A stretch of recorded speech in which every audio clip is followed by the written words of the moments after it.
በዚህ በዘመናችን ያሉ ፈተናዎች ምን ይመስላሉ? እግዚአብሔር የሰጠንን ስሜት ምን አይነት ነገር ነው የምናስለምደው? ከማስተዋል ይልቅ በጭፍን የሚመራ ሰው እንዲፈጠር ሊያደርጉ ይችላሉ። የዝሙት ፈተናን ብንል አሁን በዚህ ዘመን ግብረ ሰዶማዊነትም በጣም ኖርማል እየሆነ ነው። ከሴት ጋር ሄዶ መድረስም በጣም ኖርማል እየሆነ ነው። ከዛ አለፍ ሲል ደግሞ ወንዶችም ከእንስሳት ጋር፣ ሴቶችም ወደ እንስሳት። ስለዚህ በዚህ ሁኔታ ውስጥ ስንሆን ከዚህ ሁኔታ ለመውጣት ወደዚህ ሁኔታ የገባንበትን መንገድ ነው የምናየው። የክርስቲያኖች አንዱ ፈተና የሆነው በተለይ በሴቶቹ በኩል ፌሚኒስት የሚባል አንድ አስተሳሰብ አለ። ወደ ፌሚኒዝም አንድ ሰው ከመሄዱ በፊት መጀመሪያ ቤተክርስቲያን ውስጥ ያለው የጾታ ትምህርት ምንድን ነው? እውነት ለመናገር የጾታ እኩልነትን በተመለከተ ከቤተክርስቲያን የተሻለ የሚያስተምር የሚሰብካል? እኛ በእግዚአብሔር መልክ ተፈጥረናል ብለን ስንል የእግዚአብሔር መልክ የምትባለዋ በዋናነት ፍቅር የምትባለዋ ነገር ናት።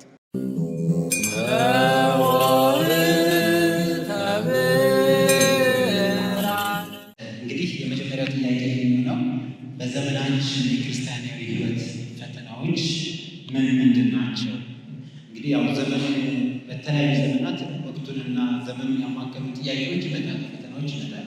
ቤተክርስቲያናችን ደግሞ ሁልጊዜ ለሚጠይቋት መልስ ለመስጠት ዘውትር የተዘጋጀች ቤተክርስቲያን ናት እና በዚህ በዘመናችን ያሉ ፈተናዎች ምን ይመስላሉ? ራሱ ክርስቲያኑ እነዚህ ፈተናዎች እንዴት ከእነዚህ ፈተናዎች ራሱ እንዴት መጠበቅ አለበት የሚሉትን ነገሮች ትንሽ የተወሰነ ሀሳብ ይሰጥበት። በስመ አብ ወወልድ ወመንፈስ ቅዱስ አሐዱ አምላክ አሜን። እንደምን አመሻችሁ። አሚን። አምላካችን እግዚአብሔር በቸርነቱ ጠብቆ ለዚህ ሰዓት ስላደረሰን ስሙ የተመሰገነ ይሁን። ፈተና በየዘመኑ ልዩ ልዩ ፈተና ቢኖርም በክርስትና ሕይወት የሚኖሩን ቋሚ የሆኑ ሁልጊዜ የምንፈተንባቸው ነገሮች አሉ። በዋነኛነት ትልልቅ የሚባሉ ፈተናዎች የሚመነጩት ከምንድን ነው የሚለውን ከተረዳን እነዚህን ትልልቅ የሚባሉ በየዘመናቱ የሚፈጠሩ ፈተናዎችን ወይም በክርስትና ሕይወታችን ላይ ትልቅ የሚፈጥሩ ፈተናዎችን እንዴት አድርገን ነው የምንቋቋመው የሚለውን ደግሞ አጭር ነገር ለማቅረብ ሞክራለሁ። እንግዲህ ስለ ፈተና ስናስብ የምናስበው መጀመሪያ ስለ እግዚአብሔር ስለሰጠን በተፈጥሮ እኛ ጋር ስላለው ስሜት ብለን ስለምንጠራው ነገር ነው። አባቶቻችን በመጻሕፍቶቻቸው በተደጋጋሚ እንደነገሩን ስሜትን መጠበቅ እና ስሜትን አለመጠበቅ የሚያመጣው ውጤት ስሜታችንን በአግባቡ ማንጠብቅ ከሆነ ያልተገባ ነገር የምናስለምደው ከሆነ በስሜታችን ልምምድ ወይም ስሜታችንን ከምናስለምደው ነገር የተነሳ የሚመጣብን ነገር ነው ፈተና እየተባለ የሚጠራው። ስሜታችንን ስንቆጣጠረውና መልካም ነገር ደግሞ እንዲለምድ ስናደርገው ወደ ቅድስና፣ ወደ ንጽሕና፣ እግዚአብሔርን ወደ መምሰል እናድጋለን። ስሜት እንደሚታወቀው በተፈጥሮ እግዚአብሔር ለሁላችንም የሰጠን ኃይል ነው። ስሜት የሚባለው ነገር ተፈጥሯዊ ኃይል ነው። ስሜት የሌለው ሰው የለም። ይሄ የታመነና የተረጋገጠ ነው። ግን እግዚአብሔር በተፈጥሮ የሰጠንን ያንን ስሜት እንዴት ነው የምንጠቀመው የሚለው ነገር በአዎንታ ከተጠቀምን ጻድቅ እንድንሆን ያደርገናል። በአሉታ ከተጠቀምን ኃጥእ እንድንሆን ያደርገናል። ከዚህ የተነሳ በእኛ ዘመን ያስቸግራሉ ብለን የምናስባቸው አብዛኞቹ ፈተናዎቻችን የሚመነጩት ስሜታችንን ከምንቆጣጠርበት ወይም ስሜታችንን ከምናሰለጥንበት መንገድ ወይም ሁኔታ ነው የሚነሱት ማለት ይቻላል። ለምሳሌ በዚህ ዘመን ሚዲያ በጣም ትልቅ ፈተና ሊሆንብን ይችላል። በጣም ትልቅ ፈተና ሊሆንብን ይችላል። ምንም ጥርጥር የለውም። በአግባቡ ሚዲያን ባለመጠቀማችን ምክንያት በሚዲያ የሚተላለፉ ያልተገቡ ሐሰተኛ ወሬዎች ይኖራሉ። ሰውን ራሱ በጣም ወሬ የሚወድ ሊያደርጉ ይችላሉ። ትዕቢተኛ ሊያደርጉ ይችላሉ። ረጋ ብሎ ነገሮችን አድምጦ አሰላስሎ ለይቶ አስተውሎ እንዳይረዳ ሊያደርጉት ይችላሉ። ጭፍን አይነት ሰው ከማስተዋል ይልቅ በጭፍን የሚመራ ሰው እንዲፈጠር ሊያደርጉ ይችላሉ። ስለዚህ ትክክለኛ የሆነውን በተፈጥሮ የተሰጠውን አእምሮ ወይም ማስተዋል በአግባቡ እንዳይጠቀም ሊያደርጉት ይችላሉ። ግን አሁን ይሄ በሚዲያ የምንጠቃው ጥቃት የሚመጣብን ጉዳት ወይም በሌላ የሚመጣብን ጉዳት አጠቃላይ የሚመነጨው እንዲሁ አይደለም። ስሜታችንን ካስለመድንበት ነገር ተነስቶ ነው ይሄ የሚመነጨው። ምን ማለት ነው? ይሄ ባጭሩ እግዚአብሔር የሰጠንን ስሜት ምን አይነት ነገር ነው የምናስለምደው የሚለው ነገር ለፈተናችን ትልቁ ምክንያት ነው። በጣም ትልቁ ምክንያት እሱ ነው። ስለዚህ ስሜታችንን ምን አይነት ነገር ነው፣ ለምሳሌ ሁልጊዜ ማየው ምን አይነት ነገር ነው፣ ሁልጊዜ የምሰማው ምን አይነት ነገር ነው፣ ሁልጊዜ የምናገረው ምን አይነት ነገር ነው የሚለው ነገር በጣም ወሳኝ ነው። እነዚህ የስሜት ሕዋሶቻችንን በመክፈታችን ምክንያት ነው አሁን በዚህ ዘመን ላይ በተለያየ አይነት ፈተና ልንወድቅ የቻልነው። በግል ሕይወታችንም ሊሆን ይችላል፣ በማህበርም ሕይወት ሊሆን ይችላል። ዘረኝነቱ ብንል የዚህ ዘመን ትልቁ ፈተና ነው። ለሚዲያ ባሪያ መሆን፣ መገዛት፣ ከሚዲያ ተላቆ መኖር እስኪያቅት ድረስ የሚዲያ ተገዥ መሆን፣ ራስን ለምሳሌ ሚዲያ ላይ ባሪያ ማድረግና በራሳችን አስተውለን መርምረን መስራት የምንችለውን ነገር ሁሉ መስራት እስኪያቅተን ድረስ የምንገዛው ስሜታችንን ከሚዲያው ጋር ባገናኘንበት ባልተገባ መንገድ ነው። ስለዚህ ስሜታችን ትልቁን ጨዋታ የሚጫወተው ስሜታችን ነው።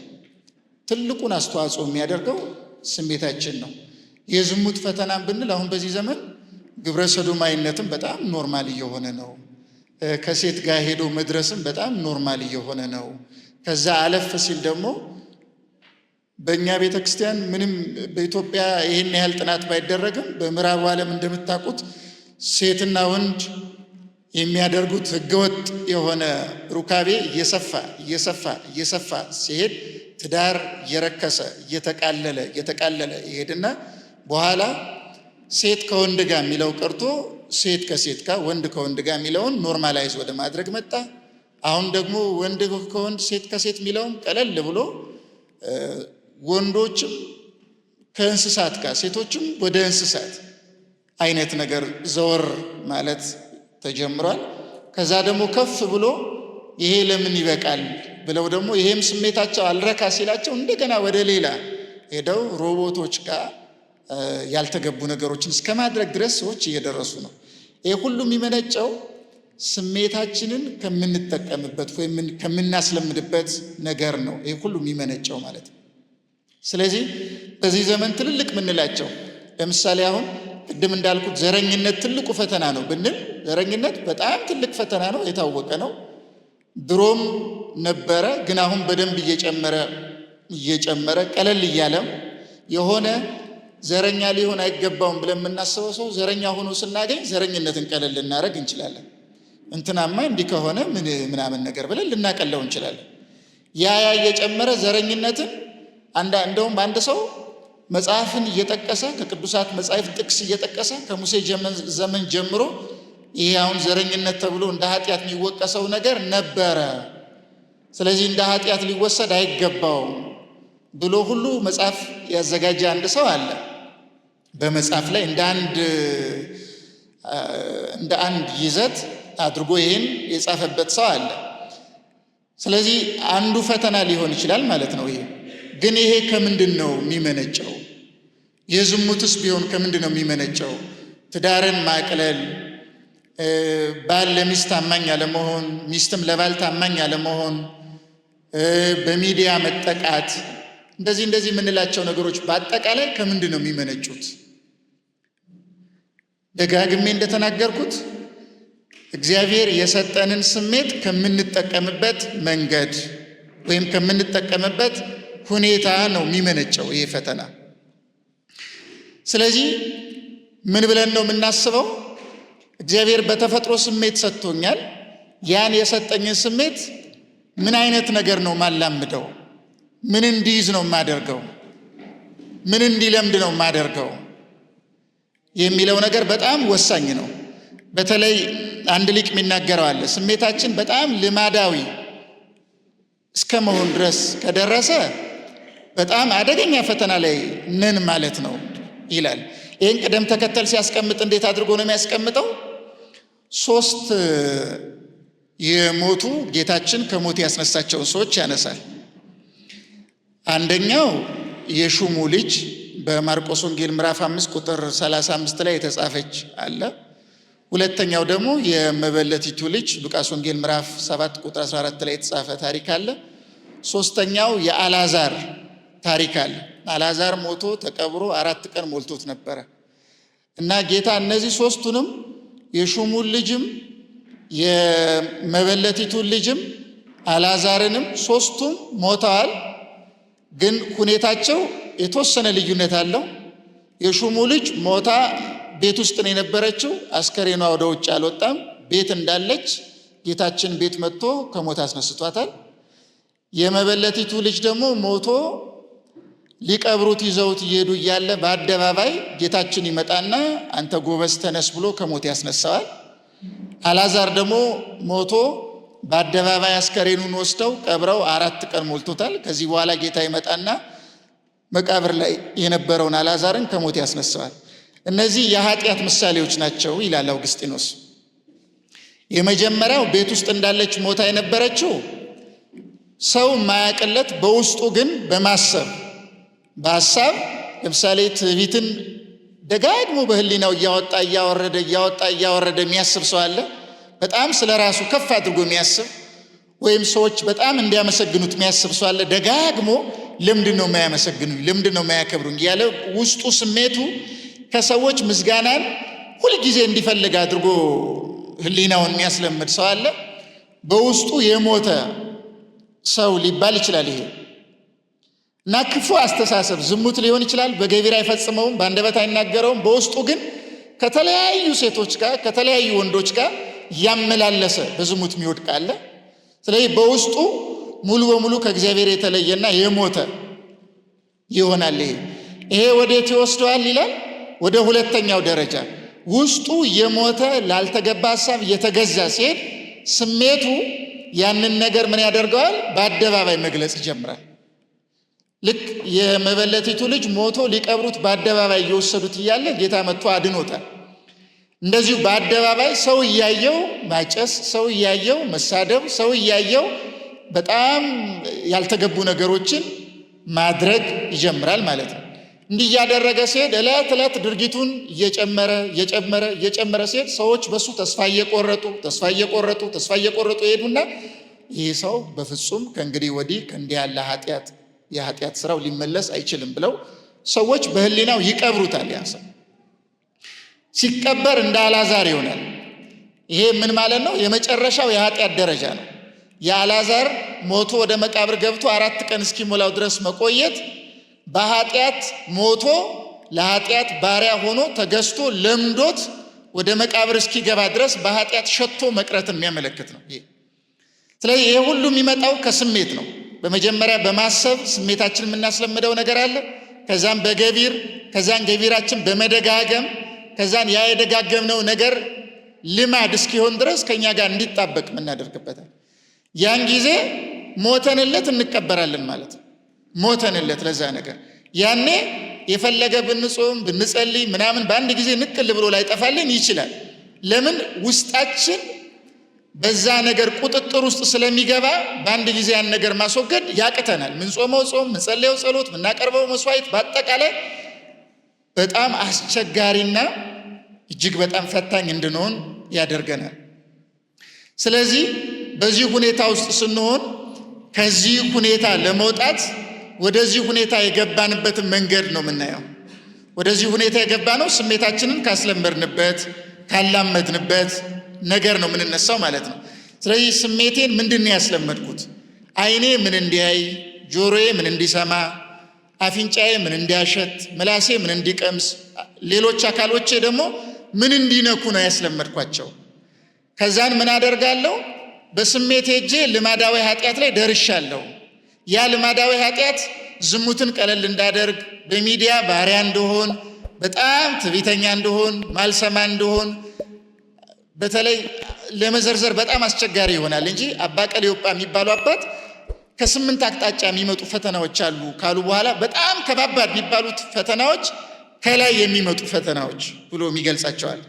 ከላይ የሚመጡ ፈተና የሚባሉት ለምሳሌ አንዱ ከላይ የሚመጣ ፈተና የሚባለው በትንሽዬ ጥራዝ ነጠቅ እውቀት ተመስርቶ የሥላሴን ወይም የእግዚአብሔርን ምስጢር ጥልቁን ምስጢር አብራራዋለሁ፣ ተነትነዋለሁ፣ የሚያብራራልኝ የሚተነትንልኝ ሰው አልፈልግም ብሎ የመታበይ የእግዚአብሔርን ጥልቀት እደርስበታለሁ ብሎ የመታበይ ሕይወቱ ሳይኖረው ብቃቱ ሳይኖረው ቅድስናው ሳይኖረው የእግዚአብሔርን ጥልቅ ምስጢር ለማብራራትና ለመተንተን የመሞከር ፈተና፣ ያለ አቅም የተደረገ ፈተና ይለዋል ይህንን አባ ቀሌዮጳ ማለት።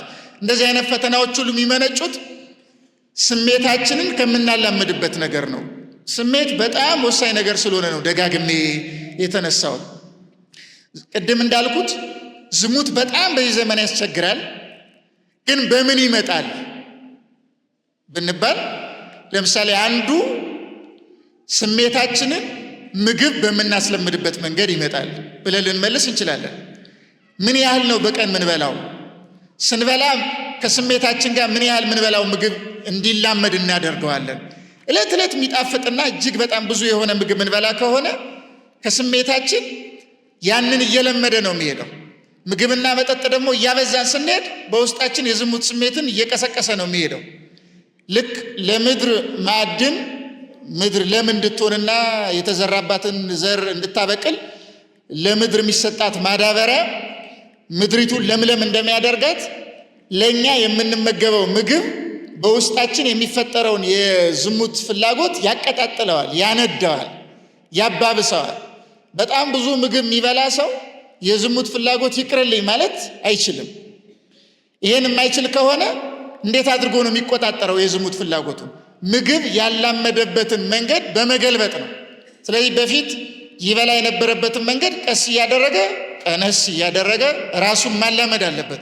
በጣም ብዙ ማውራት የለመደ ሰው ካለ ያን ወሬውን ቀስ እያደረገ ለራሱ እያላመደ 2 ቀን 1 ቀን 3 ቀን 4 ቀን እንደዚያ እያደረገ የሚያወራውን ቀነስ አውራ የሚል ስሜት ሲመጣበት ገታ እያደረገ የሚያየውም ነገር ደግሞ ከሆነ አባ አትናሲዮስ የሚባሉ አባት እንደሚናገሩት ክፉ ነገር አይኑን እንዳያይ ማድረግ ብቻ አይደለም፣ እጁ ክፉ ነገር እንዳይነካ ማድረግ ብቻ አይደለም፣ ጆሮ ክፉ ነገር እንዳይሰማ ማድረግ ብቻ አይደለም። እንደዛ ማድረጉ አንድ ነገር ሆኖ የሚሰማውን ነገር ገልብጦ መስማት፣ የሚያየውን ነገር ለምሳሌ ሁሉን በጆሮ የሚሰማውን፣ በምላሱ የሚቀምሰውን፣ በአይኑ የሚያየውን፣ በእጁ የሚዳስሰውን ነገር በሙሉ ክርስቶስን ማዕከል አድርጎለት የሚያደርግ ከሆነ ለምሳሌ በአይኑ የሚያየውን ነገር አንድ ነገር ሲያይ ወደ ክርስቶስ እየተረጎመ ወደ ነገረ ክርስቶስ እየወሰደ ክርስቶስን በዛ ነገር ለማየት የሚሞክር ከሆነ የትኛውም ነገር ሊጎዳው እና ሊቆጣጠረው አይችልም። ስለዚህ እንደዚህ እያደረግን ከሄድን በዘመናችን ያሉ ትልቅ የሚባሉ ፈተናዎችን ልንቋቋም እንችላለን። ስሜታችን ማንገራ፣ ስሜታችን ያስለመድንበትን መንገድ ማናስተካከል ከሆነ ግን ፈተናችን ልንቋቋም አንችልም የሚለውም ባጭሩ ለመናገር ነው። እሺ ቃልዮት ያሰማልን መምህራችን። ሁለተኛ ጥያቄ ለመምህራችን አቤት ይሆናል። እንግዲህ ያው ባለንበት በዚህ ዘመን የክርስቲያኖች አንዱ ፈተና የሆነው በተለይ በሴቶቹ በኩል ፌሚኒስት የሚባል አንድ አስተሳሰብ አለ። ቀላል ማንለው ግን ብዙዎችን እየነጠቀ ወደዛ አስተሳሰብ ውስጥ እየከተታቸው ይገኛል። እሱ ብቻ አይደለም። በተለይ ደግሞ ኒው ጄኔሬሽን ሙቭመንት የሚባል አንዳንድ እንቅስቃሴዎች አሉ። ኢቴክስ በቃ ሰው ጥሩ ነገር ከሰራ በቂ ብሎ ማሰብ ነገሮች አሉ እና እንደነዚህ አይነት እንደ ቤተክርስቲያናችን ወይም ደግሞ አንድ ኦርቶዶክሳዊ ክርስቲያን ምንን ገንዘብ በማድረግ እንደዚህ አይነት እይታዎችን መረዳት ኖሮበታል የሚለው ነገር አንድ 15 ደቂቃ ውስጥ ያገኛል። እሺ እንደምን አመሻችሁ። አሜን። የአምላካችን ስም የተመሰገነ ይሁን። ቃለ ሕይወት ያሰማልን። ያው የተለመደ ጉዳይ ነው። አሁን ባለንበት ጊዜ ከሚያከራክሩ ርዕሰ ጉዳዮች መካከል አሁን በዋናነት የተጠቀሱት ሶስቱ የፌሚኒዝም፣ የኒው ኤጅ ሙቭመንት እና የኤቲዝም ወይም የእግዚአብሔር የለሽ እንቅስቃሴ በደንብ የተንሰራፋበት ወቅት ነውና ለእያንዳንዱ መልስ ለመስጠት ያለን ሰዓት በጣም አጭር ስለሆነ እንዴት ነው ከዚህ ፈተና ራሳችንን መጠበቅ የምንችለው የሚለውን በአጭሩ ለማየት እንሞክራለን። እነዚህ እንግዲህ ዘመን ወለድ የሆኑ ፈተናዎቻችን ናቸው። በማቴዎስ ወንጌል ምዕራፍ 19 ላይ ስናነብ የምናገኘው አንድ ሐሳብ አለ። ክርስቶስ አይሁድ ወደ እርሱ መጡና ጥያቄ ጠየቁት እና አምላካችን ክርስቶስ በማቴዎስ ወንጌል ምዕራፍ 19 ላይ ስለ ጋብቻን ያስተማረው። ስለ ጋብቻ ሲያስተምር እግዚአብሔር በመጀመሪያ ወንድና ሴት አድርጎ እንደፈጠራቸው ከዚያ በኋላ በጋብቻ እንዳጣመራቸው ሁለቱም ደግሞ ስንት ሥጋ እንደሆኑ አንድ ሥጋ እንደሆኑ ክርስቶስ ሲያስተምር አይሁድ ጥያቄ ጠየቁት። ሁለቱ አንድ ሥጋ ናቸው ከእንግዲህ ሁለት አይደሉም ብሎ ሲናገር እንዴ ሙሴ ታዲያ በመጽሐፉ ላይ ሴቲቱን የፍቺ ጽሕፈቷን ከሰጣት በኋላ ይፍታት ብሎ ተናግሯል ወይም ጽፏል። ይህን ስለምንድን ነው ያለው ብሎ ሲጠይቁት ክርስቶስ ምን አለ? ይህንን የተናገረው ስለ ልባችሁ ጥመት ነው። ስለምናችሁ ጥመት ነው? ስለ ልባችሁ ጥመት ነው አለና ከጥንትስ እንዲህ አልነበረም ወይም ከመጀመሪያው እንዲህ አልነበረም ብሎ ይመልሳልና ብዙ በሰው ልጅ ውድቀት በሰው ልጅ ኃጢአት ምክንያት የመጡ እየተጨመሩ ወደኛ የደረሱ ብዙ ነገሮች አሉና ሁል ጊዜ ነገሮች ሁሉ መዳኘት ያለባቸው አሁን ባለንበት ዘመን ላይ ባለው ትርምስ ሳይሆን ከጥንት እንደዚህ ነበር ወይ? ቤተክርስቲያን አቋማ ምንድን ነው የሚለውን በደንብ አድርጎ ማጥራት ያስፈልጋል። ስለ ፌሚኒዝም ሲነሳ የፌሚኒዝም ጉዳይ አሁን በጣም እየጮኸ መነጋገሪያ የሆነ ስለሆነ ቤተክርስቲያን የሴቶችን መብት ወይም የሴቶችን ከወንዶች ጋር ያላቸውን እኩልነት በተመለከተ ምን እንደምታስተምር የማያውቅ ከውጭ የሚመጣውን ጩኸት ብቻ ሰምቶ ያን ለማስተጋባት የሚሞክር ሰዋል።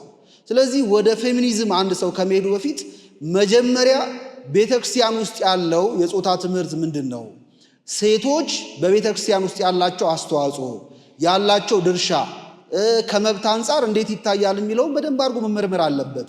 ወደ ጥንት ትምህርት ሄዶ ነገሮችን የማይመረምር ከሆነና አሁን ባለው ውዥብርና አሁን ባለው ክርክር ውስጥ ገብቶ ቤተክርስቲያንን ለመመዘን የሚሞክር ሰው በጣም ትልቅ ስህተት ይፈጥርበታል። ቤተክርስቲያን ውስጥ እያገለገሉ የቤተክርስቲያን ሰዎች ሆነው እያስቀደሱ ብዙ ሌሎች ኃላፊነቶችን ወስደው እየተንቀሳቀሱ አንዳንዶች እኔ በዚህ ጉዳይ እንኳን የፌሚኒዝም ሐሳብ ይስማማኛል የሚል አይነት አስተያየት የሚሰጡ ሰዎች አሉና እውነት ለመናገር የጾታ እኩልነትን በተመለከተ በተለይ በውጪ ባለው አቢዩዝ በተደረገው ትርጉም ሳይሆን የጾታ እኩልነትን በተመለከተ ከቤተክርስቲያን የተሻለ የሚያስተምር የሚሰብካል። በዓለም እኮ ወንድና ሴት እኩል ናቸው ብለው ሲከራከሩ አንደኛ የሴትን ማንነት ለማጥፋት የሚደረግ ጥረት ነው። ምክንያቱም ሴቷ እንደምን መሆን አለባት ነው? እንደ ወንድ መሆን አለባት ነው እንጂ በሴትነቷ እኮ ሻይን እንድታረጋ ግን እንደማን መሆን አለባት? እንደ ወንድ መሆን አለባት። ወይም ደግሞ ወንዶችን ወደ ሴትነት የመመለስ እንቅስቃሴ። ሁለተኛ ንጽጽሩ ራሱ በጣም የተምታታ ነገር ነው።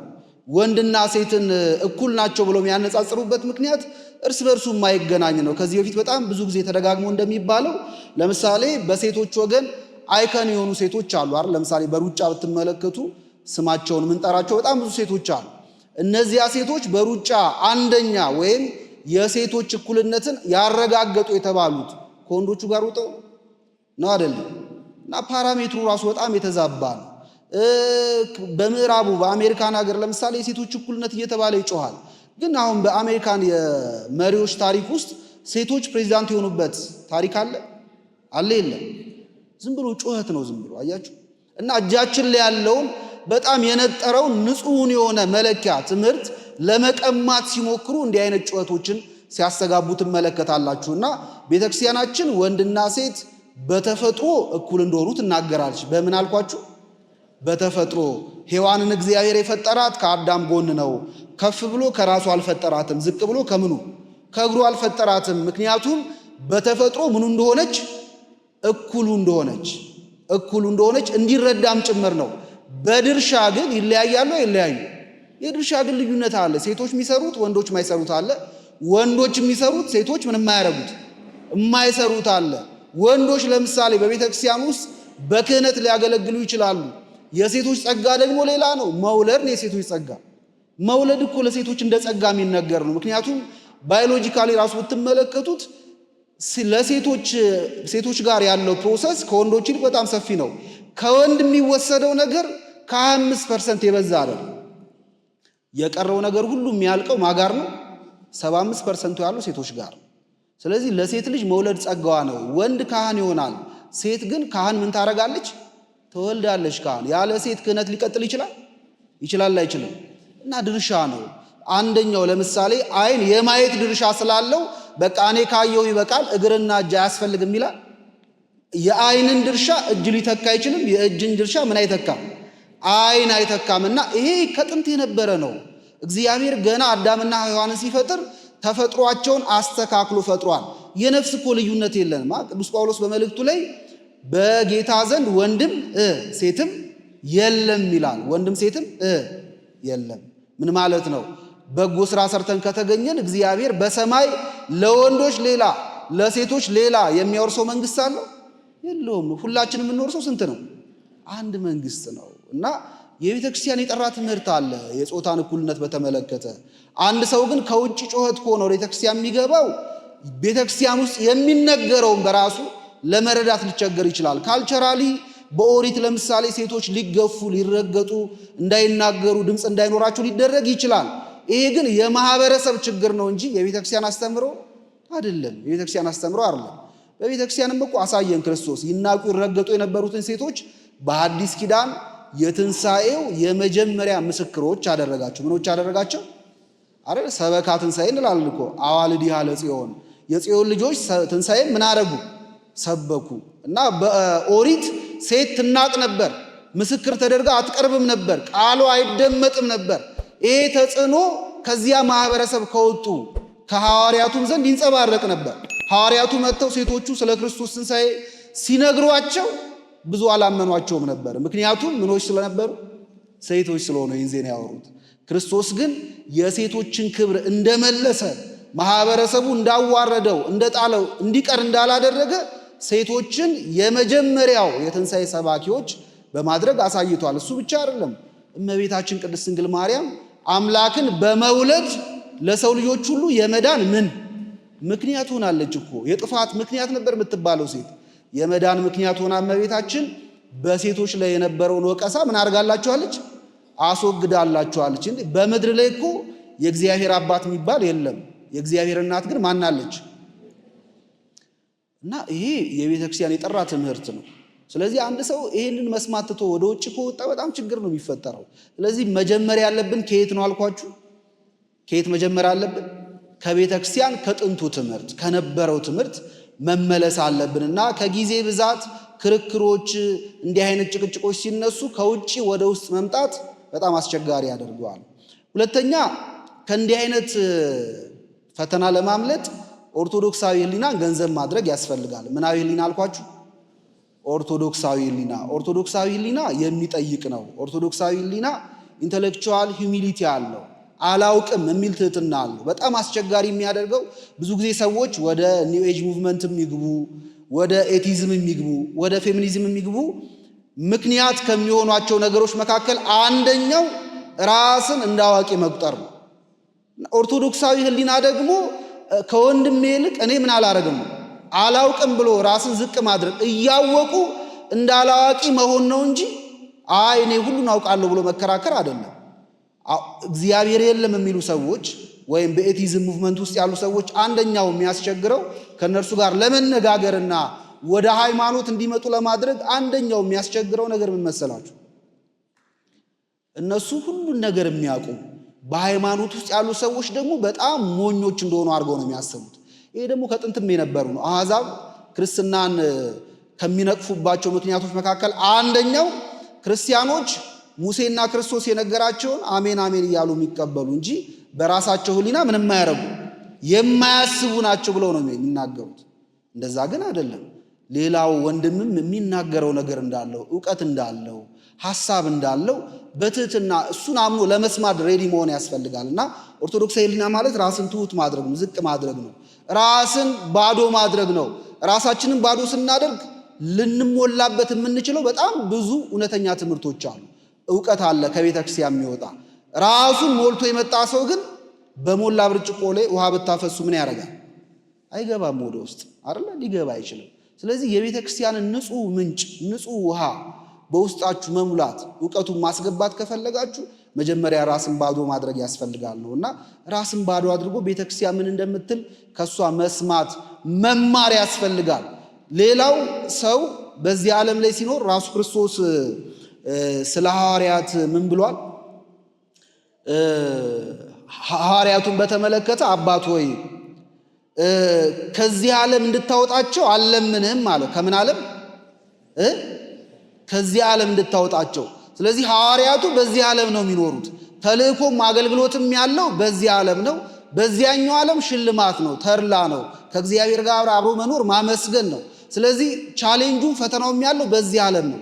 ክርስቲያኖች በዚህ ዓለም ሲኖሩ ዓላማ አላቸው። ይህ አልጫ የሆነውን ዓለም ምን ማድረግ ነው? ማጣፈጥ ነው። በዚህ ዓለም ሆነን ታግለን መከራውን አሸንፈን በሚመጣው ዓለም ክብሩን መውረስ ነው። ስለዚህ በዚህ ዓለም ስንኖር ከዓለም የወጣን ሰዎች አይደለም። ከዓለም የወጣን ሰዎች አይደለን። ምን ማለት ነው? ዓለምን ማወቅ አለብን ማለት ነው። ዓለምን ማድረግ አለብን። ዓለምን ማወቅ አለብን። ዓለምን ብቻ ግን ሳይሆን ቤተክርስቲያንንም ማወቅ አለብን። ብዙ ጊዜ እኛ ቅድም እንዳልኳችሁ የሚቀናን ውጭ ያለውን ነገር ማወቅ፣ በውጭ ያሉ ሰዎች ምን እንደሚሉ መስማት፣ ያንን ማጣራት ነው እንጂ ቤተክርስቲያን ምን እንደምትል ለመስማት ብዙዎቻችን ሬዲ አይደለም። ታስታውሳላችሁ ሐዋርያቱን ክርስቶስ በፊልጶስ ቂሳርያ ሰዎች የሰው ልጅ ማን ይሉታል ብሎ ጠየቃቸው እና ሲጠይቃቸው ሐዋርያቱ ሰዎች ክርስቶስን ማን እንደሚሉት ተራ በተራ ነው የነገሩት። አንዳንዶቹ ሙሴ ነው ይለዋል፣ ከነቢያት አንዱ ነው ይለዋል። አንዳንዶቹ ኤልያስ ነው፣ አንዳንዶቹ ኤርሚያስ ነው ይለዋል።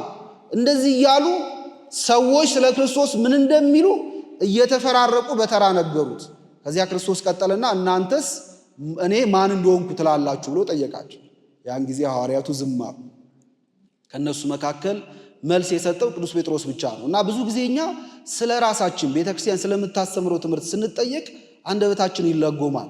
በውጪ ስላለው ደግሞ አሉታዊ ትምህርት ስለ ክህደቱ ስለ ጥርጥሩ ምናምን ብንጠየቅ ደግሞ አዎ እነንትና እኮ እንደዚህ ይላሉ፣ እነንትና ደግሞ እንደዚህ ይላሉ፣ እነንትና እኮ እንደዚህ አያምኑም፣ እነንትና ደግሞ እንደዚህ ነው የሚሉት ብለን የውጪዎቹ መናገር እንችላለን። የራሳችን ሲሆን ግን አንደበታችን ነው የሚዘጋው። ስለዚህ ባላንስ ማድረግ አለበት እውቀታችን። ሳይንሱን ማወቅ ጥሩ ነው። በውጭ ያለውን እንግዳ የሆነውን ዘመን የወለደውን ዘመን ያመጣውን ሐሳብ ማወቅ ጥሩ ነው በጣም። እንደገና ደግሞ ቤተክርስቲያን ምን እንደምታስተምር ምን ማድረግ መረዳት፣ እሱንም ማወቅ ይገባልና ሁለቱንም ባላንስ አድርጎ መሄድ በዚህ ዘመን ከሚመጣ ፈተና እንድንጠበቅ ያደርገናል። የቤተክርስቲያንን ትምህርት ማወቅ እንደገና ደግሞ በውጭ ያለውንም የሳይንሱንም ደግሞ ሐሳብ እሱን መረዳት ማወቅ ሳይጠቅም አይቀርም ነው። ሶስተኛ ግን ህይወት ነው። ሶስተኛ ምንድነው አልኳችሁ? ህይወት ነው እና ህይወት ከብዙ ነገር ይጠብቃል። ኦርቶዶክሳዊ ህይወት ክርስትና ከብዙ ፈተና ያስመልጠናል እና አባቶቻችን በገዳም ይኖሩ የነበሩ እኮ የዓለሙን ትምህርት ያልተማሩ ለዓለም ዕውቀት እንግዳ የሆኑ ግን በዓለም ያለውን ፈተና ደግሞ ተቋቁመው ያለፉ በጣም ብዙ ቅዱሳን አባቶቻችን አሉ እና እነዚህ አባቶች ይህን የዓለም ፈተና የቀዘፉት በህይወታቸው ያለፉት በህይወታቸው እና ህይወቱ ካለን ሁሉ ነገር በፊታችን የሚያጓጓ አይሆንብንም። በዓለም ያለው እኮ ሐሳብ ቶሎ የሚወስደን የሚጎትተን ፌሚኒዝም ብትሉት ኒው ኤጅ ሙቭመንትን ብትሉት ኤቲዝምን ብትሉት ራስን ማዕከል ያደረገ አስተሳሰብ ስላለበት እኮ ነው በውስጡ ነው አይደለም።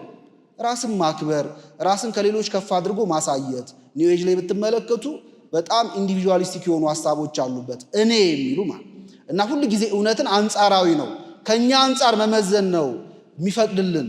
ወደ ኤቲዝም ስትመጡ እንደዚያው ነው። ሰው እግዚአብሔር የለም የሚለው እኮ ራሱን አምላክ ማድረግ ሲቃጣውም ጭምር ነው። አንተ አምላክ የለም ካልክ ሲገለበጥ ማንን ነው የምታመልከው? መልሱ ራስህን ነው የምታመልከው። ስለዚህ ይሄ በሽታ በኦርቶዶክሳዊነት የሚፈወስ ነው በህይወቱ ማለት። ስለዚህ ኦርቶዶክሳዊ ህይወት ሲኖረን ማለት ትህትናው ሲኖረን፣ ራስን መግዛት ሲኖረን፣ ከእግዚአብሔር ጋር ያለን ግንኙነት በጣም እየጠነከረ ሲመጣ እነዚህ ሐሳቦች ቀስ እያሉ እየደከሙ ከህሊናችን ውስጥ መውጣታቸው ተጠርገው መጥፋታቸው አይቀርም ነውና ህይወት ከምንም በላይ ገዢ ስለሆነ በተቻለ መጠን መለማመድ ይገባል ከእውቀት ባለፈ። ምክንያቱም የምንድነው በእውቀታችን ብቻ ሳይሆን ባወቅነው ምን እያደረግን ነው እየኖርንም ጭምር ነው የምንድነውና በዚህ ዓለም ካለው በተለይ አሁን ባለንበት ዘመን ከሚመጡ ፈተናዎች መዳን የምንፈልግ ከሆነ የእውቀት ሰዎች ብቻ እንዳንሆን መጠንቀቅ አለብን። ቤተክርስቲያናችን ማወቅ ጥሩ እንደሆነ ታስተምራለች፣ ግን መስማትና ማወቅ ብቻውን ደግሞ ስራ ከሌለበት ከንቱ ነው። እግዚአብሔርም በመስማታችን ብቻ እየሰማን ከችግር እንድንጠበቅ አያደርገን። ያ የሰማነውን ነገር ወደ ህይወት መተርጎም ይጠበቅብናልና ክርስትና ደግሞ ፕራክቲካል ነው። ምናዊ ነው አልኳችሁ? ተግባራዊ ነው። ወደ ተግባር የሚመለስ ነገር ነው እንጂ በውጭ እንደምንሰማው እንደ ፊዚክሱ እንደ ኬሚስትሪው ቲዮሪ ብቻ የሆኑ ሐሳቦች ወይም ትምህርቶች የሉም በክርስትና ውስጥና የሰማነው ለመኖር ዓላማ አድርገን መንቀሳቀስ አለብን። የምንሰማውን ማንኖር ከሆነ በነገራችን ላይ በህይወታችን ውስጥ ፈተና ሲመጣብን ቶሎ እንወድቃለን፣ እንሰናከላለን። አሁን ያላችኋቸው ነገሮች ሌሎችም ቢሆኑ ቃለ እግዚአብሔር እኮ ተምረን ነበር። ለነዚያ ችግሮች መፍትሄ የሚሆኑ ሐሳቦችን ከቤተክርስቲያን ሰምተን ነበር፣ ግን አልተለማመድናቸውም። ምን ይባላል? አንዴ አልበርት አንስታይን ሪሌቲቪቲ ቲዮሪ ወይም የንጽጽሮች ንድፈ ሐሳብን ካመጣ በኋላ ሐሳቡን በተለያየ የከፍተኛ ትምህርት ተቋማት እየዞረ ያብራራ ነበር እና ሲያብራራ እሱን የሚያንቀሳቅሰው ደግሞ ሹፌር ነበረው። አብሮት የሚሄድ አብሮት አዳራሽ ውስጥ ገብቶ ማብራሪያውን የሚሰማ ሹፌር ነበረው እና አንድ ቀን አልበርት በመርሃ ግብር መጨናነቅ በጣም ፕሮግራሞቹ ተዛቡበት። የት መሄድ እንዳለበት ግራ ገባው። በአንድ ጊዜ 2 መርሃ ግብር አጋጠመው እና እንዴት ነው መሆነው እያለ ሲጨነቅ አይ ግድ የለህም አንተ የመረጥክበት ቦታ ሂድ፣ የቀረው እኔ እሸፍንልሃለሁ አለው ሹፌሩ። እየሰማችሁ ነው? ምን አደርግልሃለሁ? እና የአንስታይን ቲዮሪ በጣም ከባድ ነው፣ ለመረዳት በጣም ያስቸግራል። እንደውም አንድ ጸሐፊ ምን ይላሉ? በዓለም ያሉ ሳይንቲስቶች ይሄ ቲዮሪ ባልገባቸው መጠን ነው አልበርትን የሚያከብሩት። እየሰማችሁ ነው? ባልገባቸው መጠን ምን ያደርጉታል? ግን መጽሐፍ ቅዱስን ባልገባቸው መጠን ይንቃሉ ይላሉ። እውነት ነው። እና በጣም ከባድ ስለሆነ ይህንን ንድፈ ሐሳብ የሚረዳ ሳይንቲስት ብዙም የለም ተብሎ ስለሚነገር ይሄ ምንም ያልተማረ ሹፌር እኔ አብራራዋለሁ እኔ መግለጫ ሰጣለሁ ሲል ግራ ገባውና አልበርት በቃ አሁን ወደምንሄድበት አብረን እንሄድና አንተ አልበርትን ሆነ ታብራራለህ ብለው ተስማሙ። በዚህ ተግባብተው ሄዱ። ወደ አዳራሹ ገቡ። ሹፌሩ አልበርት ነኝ ብሎ ቆመ እና ጽንሰ ሐሳቡ ማብራራት ጀመረ። ሲያብራራ ልክ እንደ አልበርት አድርጎ ነበር ያብራራው የነበረው። ሲጨርስ የሚሰሙት ሰዎች አርንቀው አጨበጨቡለት። ካጨበጨቡለት በኋላ ግን ጽንሰ ሐሳቡ አዲስ ወይም እንግዳ ስለነበረ ጥያቄዎች አላቸው። ጥያቄያቸውን ለመጠየቅ እጃቸውን አወጡ። ሐሳቡን ያብራራው ሹፌሩ ስለሆነ ጥያቄው መመለስ ያለበት ማን ነው? ራሱ ነው። እና እንደምንም ብሎ ያው ፈቀደ። የመጀመሪያውን ጥያቄ ሲጠየቅ አያውቀውም፣ ሁለተኛውንም አያውቀውም፣ ሶስተኛውንም አያውቀውም፣ የመጨረሻውንም ጥያቄ ሲጠየቅ አያውቀውም እና ጨነቀው። አያችሁ ሊዋረድ ነው መድረክ ላይ። በኋላ ግን ምን አለ? አልበርት ከኋላው ቁጭ ብሎ ነበርና ይሄ ጥያቄ በጣም ቀላልና ከኔ አቅም በታች ስለሆነ እነዚህን ጥያቄዎች ሹፌሩ ይሞክራል ብሎ ለሹፌሩ ሰጠው። ሹፌሩ ማን ነው? አልበርት ነው። እና ይህ ሰው የተጠየቀውን ጥያቄ ሊመልስ ያልቻለው ጽንሰ ሐሳቡን የሚያውቀው በምን ብቻ ነው? ጆሮ ገብ ዕውቀት ይባላል። ይሄ በህይወት ያልተፈተነ በህይወት ያልተመሰከረለት ዕውቀት ጆሮ ገብ ዕውቀት ይባላልና በመስማት ብቻ ስለሸመደደው ወጥቶ ማብራራቱን አብራርቶታል። ግን በትክክል ፈተና ሲመጣ ግን ያን ፈተና ማለፍ አልቻለም እና የዚህ ሰውዬ ታሪክ የእኛን ክርስትና የሚወክል ነው። ቤተክርስቲያን እንመጣለን፣ በጣም ብዙ ጥቅሶችን ሸምድደናል። የብዙ አባቶችን ንግግር እናቃለን፣ መጽሐፍቶቻቸውን እናቃለን። ወደ ፈተና ስንገባ ግን ያጠናናቸው ጥቅሶች የተሰበክናቸው ስብከቶች ሁሉ ምን ያደርጉብናል? ይጠፉብናል። እንዴት ማለት እንጀምራለን። ስለዚህ ከዚህ ለመዳን የሰማነው ምን ለማድረግ ወደ ህይወት ለመቀየር መትጋት አለብንና የሚያድነን ዕውቀታችን ብቻ ሳይሆን ምናችንም ጭምር ነው እና አሁን ከዘረዘራችኋቸው ከነዚህ ሁሉ ፈተናዎች ለመዳን በጣም ትልቁ ደግሞ መቅዘፊያ መርከብ መሻገሪያ የሚሆነን ህይወት እንደሆነ መረሳት የለበትም።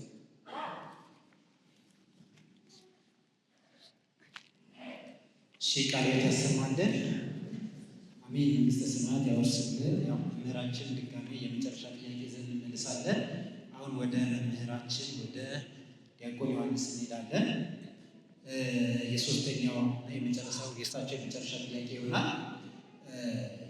ሰው በእግዚአብሔር አርአያና አምሳል ተፈጥሯል እንላለን። ራሱ ሥላሴ ሲነግረን ሰውን እንደ አርአያችን እንደ አምሳላችን እንፍጠር ይላል። ከዛ በኋላ በአርአያው ፈጠረ ይላል። አምሳል ምንድን ነው? የሰው ልጅስ ወደ ክርስቶስን ወደ ማምሰል የሚያደርገው ጉዞ ምን አይነት ጉዞ መሆን አለበት? በዛ ውስጥ የነጻ ፍቃድ ምንን ይመስላል የሚሉትን ነገር እንዲሁ በተሰጣቸው በ15 ደቂቃ ይገልጹልና መንግስታቸው ወስዳቸዋል። እንደምን አላችሁ? ለወንድማችን ዲያቆን አቤል ቃለ ሕይወትን ያሰማልን። እየሰማችሁ ነው አይደል? እናንተ ግን እግዚአብሔር ደግሞ ለእኛ ልቡናችን ይክፈትልን። አሁን ሁለተኛው ጥያቄ ምንድን ነው? ሰው የተፈጠረው በእግዚአብሔር መልክና አርአያ ነው። ይሄ ኦሪት ዘፍጥረት ምዕራፍ 1 ቁጥር 26 ላይ ተጽፏል። እግዚአብሔርም አለ ሰውን በመልካችን እንደ ምሳሌያችን እንፍጠር።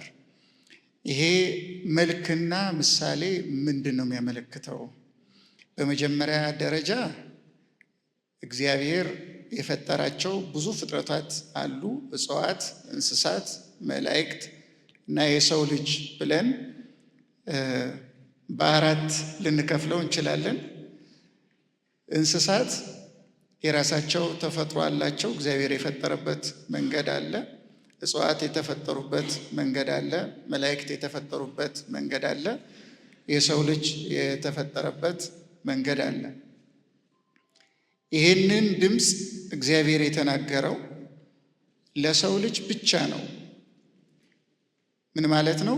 በእግዚአብሔር አርአያና በእግዚአብሔር አምሳል የተፈጠረው ከእንስሳት ወገን አንዱ አይደለም።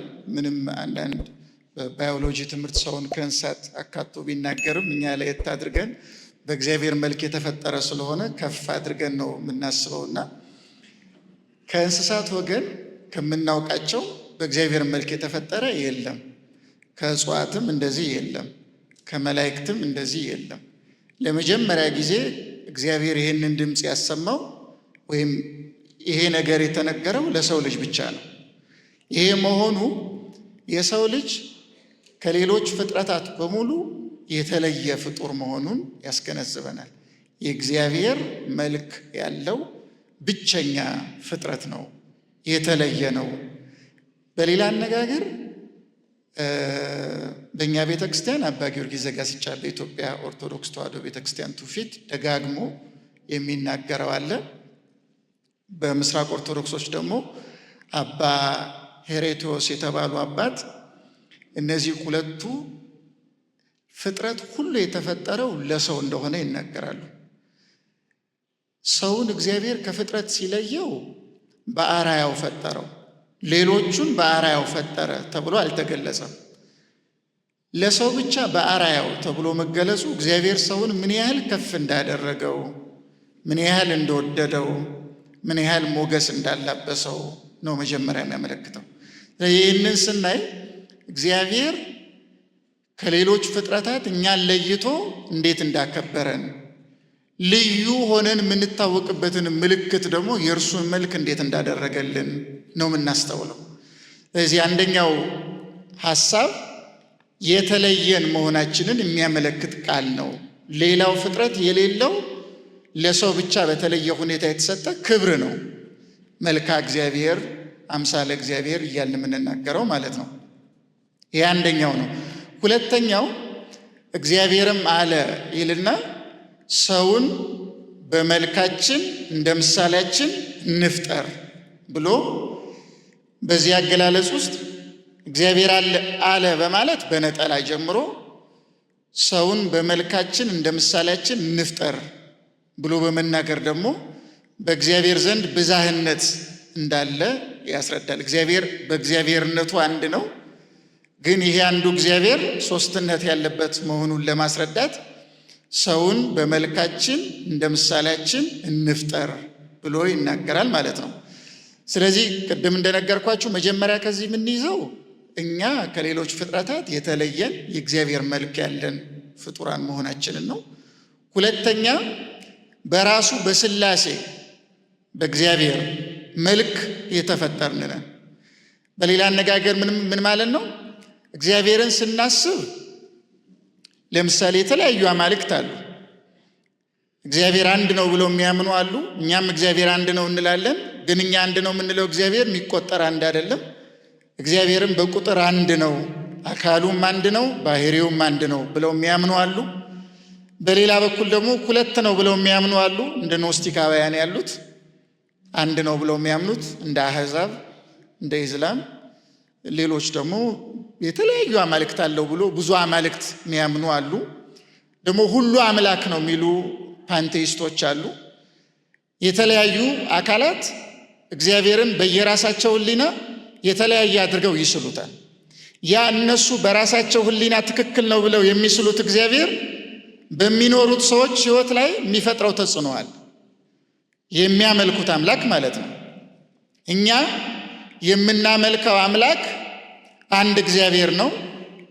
የእግዚአብሔር አንድነት ግን የቁጥር አይደለም፣ የባህሪ ነው። ያ አንዱ እግዚአብሔር ደግሞ እኛን የፈጠረን በራሱ መልክ ነው። እርሱ ጋር ያለ መልክ እኛ ጋር በጸጋ ተሰጥቶናል። ያ እሱ ጋር ያለ መልክ ለእኛ በጸጋ የተሰጠን ምንድን ነው? ልዩ የሚያደርግ መልክ ነው። ያ መልክ ምንድን ነው? ያ መልክ ብለን ስንመረምር ዋናው በተለይ ቅዱስ ዮሐንስ አፈወርቅ እግዚአብሔር አካሉ 3 ነው፣ ባህሪው ግን አንድ ነው። አካሉ 3 ሆኖ ባህሪው አንድ ሆኖ ሳለ አንዱን ባህሪ 3ቱ አካላት ለምን ከፋፍለው 3 አያደርጉትም? ወይም ደግሞ አንዱ ባህሪ 3ቱን የእግዚአብሔር አካላት ጠቅልሎ ለምን አንድ አያደርገውም? 3ቱ አካላት እንዳሉ አንድ ባህሪ አለው፣ አንድ ባህሪ እንዳለው 3 አካል አለው ብለን ስለ እግዚአብሔር እንድንናገር ያደረገን ምንድን ነው ብለን ጥያቄ ስንጠይቅ ዮሐንስ አፈወርቅ ምንድን ነው የሚለው? ፍቅር ነው። እግዚአብሔር ጋር ዘላለማዊ የሆነ ፍቅር አለ። አንዱ አካል አንዱን አካል ኢተርናል በሆነ ዘላለማዊ በሆነ ፍቅር ይወዳል። አብ ወልድን ይወደዋል፣ ወልድም እኩል በሆነ አንድ ፍቅር አብን ይወደዋል፣ አብም ወልድንም ይወዳል፣ መንፈስ ቅዱስንም ይወዳል፣ መንፈስ ቅዱስም አብንም ወልድንም ይወዳል። በዚህ ምክንያት ሥላሴ ሦስትነታቸው እንዳለ አንድ፣ በአካል ሦስትነታቸው እንዳለ በባህሪ አንድ ናቸው እንላለን። አንድነታቸው ሦስትነታቸውን ያልጠቀለለው፣ ሦስትነታቸው ደግሞ አንድነታቸውን ያልከፋፈለው በምን ምክንያት ነው ሲባል በፍቅር ነው። እየሰማችሁ ነው አይደለም? በፍቅር ነው። እኛ በእግዚአብሔር መልክ ተፈጥረናል ብለን ስንል የእግዚአብሔር መልክ የምትባለዋ በዋናነት ፍቅር የምትባለዋ ነገር ናት። ይችን ፍቅር እግዚአብሔር መጀመሪያ በእኛ አካል ውስጥ ነው የከተታት። በእኛ አካል ውስጥ አካላትን ከአካላት የአካል ክፍልን ከአካል ክፍል ጋር ነው ያዋሃደው። መጀመሪያ ያዋሃደውና ያፋቀረው ተፈጥሯዊ ፍቅር የሰጠው ማለት ነው። ምን ማለት ነው? እግር ከሆድ ጋር፣ ሆድም ከጭንቅላት ጋር፣ ዓይን ከጆሮ ጋር፣ ጆሮም ከዓይን ጋር፣ ምላስ ከአፍንጫ ጋር፣ አፍንጫም ከምላስ ጋር፣ ጥርስ ከአፍ ጋር፣ አፍ ከጥርስ ጋር፣ ከከንፈር ጋር ተቃርኖ የለውም። ተቃርኖ የለውም። በፍጹም ፍቅር ተዋደው ነው የሚኖሩት። ክፍሎቻቸው ልዩ ልዩ ነው እንደምታውቁት። ጆሮ የተለየ ክፍል ነው ያለው፣ ዓይን የተለየ ክፍል ነው ያለው፣ ምላስ የተለየ ክፍል ነው ያለው፣ አፍንጫ የተለየ ክፍል ነው ያለው፣ እግር የተለየ ክፍል ነው ያለው። ግን አንዱ ክፍል ከአንዱ ክፍል ተለይቶ ብቻውን አይኖርም። አንዱ ክፍል የአንዱን ክፍል ስራ መስራት ባለመቻሉም አንዱን አይቀየመውም። እኔ አንተን መሆን ስላልቻልኩ አይልም። አንዱ አንዱን ይወዳል። እርስ በርሳቸውም ጦርነት፣ ጥል የላቸውም። እንደምታውቁት በእኛ አካል ራሳችን ከራሳችን አካል ጋር ራሳችን ልናጣላ አንችልም። ምን ማለት ነው? ጆሮ ስለሚሰማ ዓይንን እስከ መቼ ድረስ ነው ይሰማለሁ አሁን ማየት ልጀምር ብሎ ጆሮ ዓይን ላይ ሊያኮርፍ ወይም ሊቀየማት ወይም የዓይንን ግብር ተቀብሎ እኔ ማየት ልጀምር ሊል አይችልም። ዓይን ስለምታይ ጆሮ ማየት ባለመቻሉ ዓይንን አይጠላትም። ተፋቅረው ነው የሚኖሩት። አንዱ ሲታመም ሙሉ አካል ይታመማል እንደምታውቁት። ይህ ማለት አካላት ከአካላት ጋር እግዚአብሔር በፈጠረው ተፈጥሯዊ ፍቅር ተፋቅረው ነው የሚኖሩት። ይህ ባይሆን ኖሮ እግዚአብሔር እንደዛ ባያደርግ ኖሮ ችግር ይፈጠር ነበረ። ስለዚህ አካላት ከአካላት ጋር ተስማምተው እንዲኖሩ ያደረገው በፍቅር ነው። ልክ በእግዚአብሔር ዘንድ 3 አካላት አሉ። ለምሳሌ አብን አብ እንለዋለን፣ ወልድ ግን አንለውም። ወልድ ለምሳሌ እንደዚህ ቢልስ ብለን ብናስብ ዝም ብለን በሞኝ ሐሳብ ማለት ወይም በማያውቅ ሰው በማያስተውል ሰው ሐሳብ አብና ወልድ በክብር እኩል ሆነው ሳለ ለምንድን ነው ወልድ ያነሰ ስም? ወልድ የሚለው ስም አሁን ስንሰማው ይረብሸናል የተወሰነ ወይም ማለት በእኛ ሕሊና ውስጥ በምንሰጠው ትርጓሜ ወልድ ስንል አብ ከሚለው የሚያንስ ትርጉም ይፈጥርብናል። በእኛ ያንሳል፣ ልጅ ነው ማለት ነው፣ አብ ይቀድመዋል ማለት ነው የሚል ስሜት ይፈጥርብናል። ይሄ በእኛ ሕሊና ውስጥ የሚፈጠር ትርጓሜና አረዳድ ነው። ግን ወልድ ሰዎች እኔ ከአንተ ጋር እኩል ሆኜ ሳለ አንተን አብ እያሉ እኔን እስከ መቼ ነው ወልድ የሚሉኝ? አንተ ራሱ አብ በምትባልበት እኔም አብ ልባል፣ እኩል ነው ስልጣናችን። ዝቅ ያለ የሚመስል ስም እኔ አልሸከምም። አብን አይለውም። ወልድ በወልድነቱ ይደሰታል፣ አብን አብ በመሆኑ ደግሞ ይወደዋል። አብን በአብነቱ ይደሰታል፣ ወልድን ወልድ በመሆኑ ይወደዋል። ልክ እንደዚህ አካላት ከአካላት ጋር እንደዚህ አይነት ፍቅር አላቸው። እንደዚህ አይነት ፍቅር ከሌላቸው ሕያው ሆነው መኖር አይችሉም። ይህን በራሳችን ያለውን አካላት ከአካላት ጋር ያላቸውን ተዋህዷዊ ፍቅርን ደግሞ እርስ በርሳችን በሚኖረን ግንኙነትም እግዚአብሔር ተግባር ላይ እንድናውለው ይፈልጋል። ስለዚህ በእግዚአብሔር አርአያ ተፈጥሬያለሁ አንድ ሰው ካለ በምንም አይነት መንገድ ቢሆን የትኛውንም ሰው ሲያይ የሚያየው በዛ ሰው ሥላሴን ነው የሚያየው። ስለዚህ ምን ያደርገዋል? ያንን ሰው የእሱ አካል ያደርገዋል። የራሱ አካል የእግዚአብሔር መልክ አለኝ ማለት የእሱ አካል የኔ ነው፣ የእሱ አካል የኔ ነው ብሎ ሌሎች ሰዎችን እንደ ራስ አካል አድርጎ መቀበል ነው። ሌሎች ሰዎችን እንደ ራስ አድርጎ መውደድ ነው። እንደ ራስ አካል አድርጎ መውደድ ነው። ያን ጊዜ ምን ይፈጠራል? እርስ በርሳችን ምንም እንኳን በአካል ልዩ ልዩ ብንሆንም አንድ ወደ መሆን እንመጣለን። አካላችን እንደተለያየ የአካላችን መለያየት እኛን ተከፋፍለን እንድንቀር አያደርገንም፣ አይገነጣጥለንም፣ አያጠላላንም። ይልቁኑ አንዳችን ለአንዳችን እንድናስብ፣ አንዳችን እንድንሸከም፣ አንዳችን ለአንዳችን እንድንራራ፣ አንዳችን ለአንዳችን መድኃኒት እንድንሆን፣ አንዳችን እንድንሸከም ያደርገናል። ስለዚህ የእግዚአብሔር መልክ ተብሎ የተገለጠው አንዱ የሰው ልጅ ከሌላ ፍጥረት የተለየ መሆኑንና ፍጥረት ሁሉ የተፈጠረው ለሰው ልጅ መሆኑን የሚያመለክት ነው። ሁለተኛ ደግሞ እግዚአብሔር ጋር ያለው ዘላለማዊ ፍቅር ለእኛ ለአካላችንም ጠቃሚ እንደሆነ፣ እርስ በርስ ለሚኖረንም መስተጋብር ጠቃሚ እንደሆነ፣ ከዚህ ውጭ የምንሆን ከሆነ ሕያው ሆነን መኖር እንደማንችል የሚያመለክት ነው የእግዚአብሔር መልክ የሚባለው ማለት ነው። ስለዚህ ይሄ ቅዱስ ባስልዮስ ቂሳርያ እንደሚናገረው ለሁላችንም በተፈጥሮ ነው የተሰጠን። ይሄ መልክ የሚባለው ነገር እግዚአብሔር በተፈጥሮ ፍቅር የሚባለውን ነገር በሁላችንም ላይ ተክሏታል። ፍቅር በተፈጥሮ የሌለው ሰው የለም። በኋላ በሚኖረው ማፈንገጥ አማካኝነት በውስጡ ያለውን ፍቅር እያስወጣ ጥላቻን እየተከለ ሲሄድ ሲፈጠር ያልነበረው ነገር በሱ እየሰለጠነ ሰውነቱን እየወረሰ ሲሄድ ሰውየው በጥላቻ የተመላ ወደ መሆን ይሄዳል እንጂ በተፈጥሮ እንደዛ የሆነ ሰው የለም። በተፈጥሮ ያለን መልክ ፍቅር ነው፣ የእግዚአብሔር መልክ ነው። ያ ፍቅር እርስ በርሳችን የሚያሳስበን ነው።